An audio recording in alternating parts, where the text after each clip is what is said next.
Asus or Asus, I don't want to argue with you guys, I'm just going to say Asus. I received this phone a year back, the Zenfone 3 Zoom.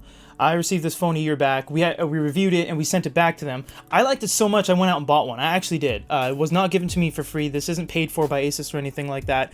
I went out and bought this phone for retail at Best Buy. And I'm going to tell you exactly 5 reasons why I think this is, well, it's not only the best phone I've ever used, it's one of the best phones you can buy.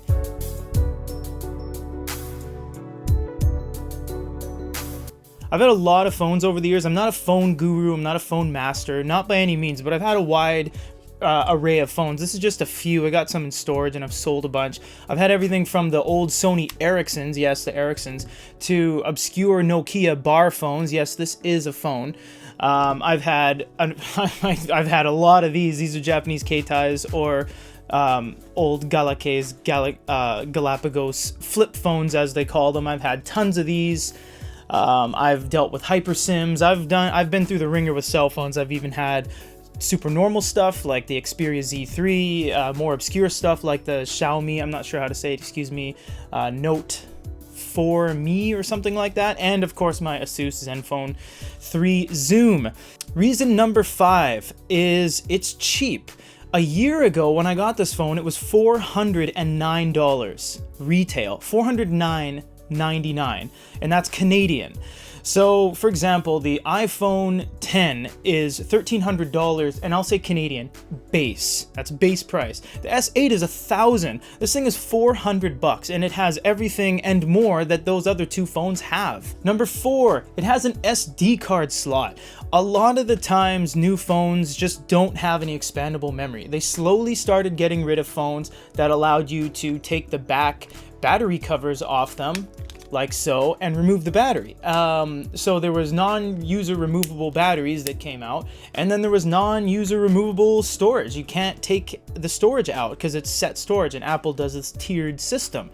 Many other manufacturers do. The Asus Zenfone 3, not only does it have 32 gigs on board, you get an SD card slot so you can expand it to the moon and back. Number 3, dual SIM. Now, although the SIM tray on this one allows you to either put 2 SIM cards or a SIM card and a micro SD card, you can't do all 3 at the same time.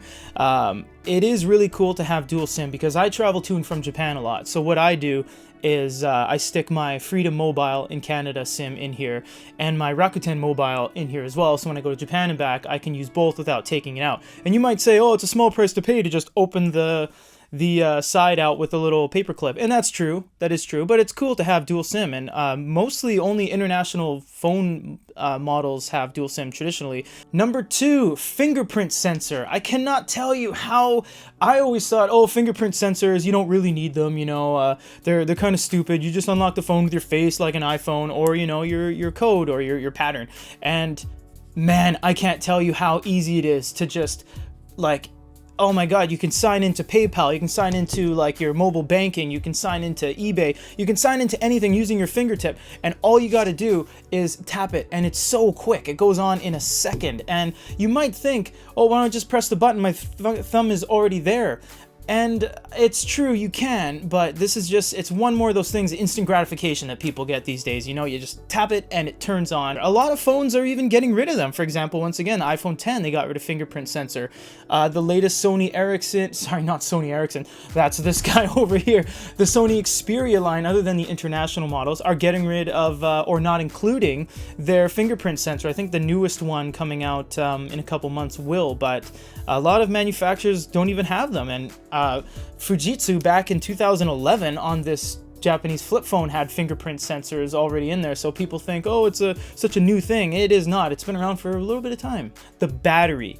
This thing is a 5,000 milliamp battery. I don't think you understand what that means properly. An iPhone 10 is about 2,700, 2,900. An S8 offhand, I'm not too sure, but it's around 3,000. This thing has a 5,000 milliamp battery, and it's not like thick. It doesn't look like it has a battery pack just built into it. It's absolutely insane. I can't tell you how many times I do acting a lot, so I'm always on set, and I see people with these gigantic, I don't have one right now, but like these gigantic battery packs in one pocket and a cable connecting to their phone all day. Like seriously, all day. And I absolutely love Sony. Seriously, this is a Z3. I've had a Z1, 2, 3, a 5. I sold the 5, and I want to get an XZ Premium. However, honestly, once I went from Sony to Asus, this phone right here, I can't abandon this battery. I really can't. The battery is so crucial to anything on a cell phone. It really is. People always say, oh, I got this much processing power, I got this much speed, oh, my phone costs this much, I got Face ID. If I drop my phone from a centimeter, it cracks because it's all glass. For an entire year, at the end of my day, for extensive use on this phone, and I'm not watching HD videos propped up on a stand all day, but I'm using my phone constantly, managing eBay, managing Goody Reader's YouTube page, Facebook, social media, and my own stuff, and doing videos, sending videos to and from my friends and stuff, and it's got 2 cameras, so that's cool. I'm at the end of the day, if I use it extensively, I'm at like 41%. Seriously.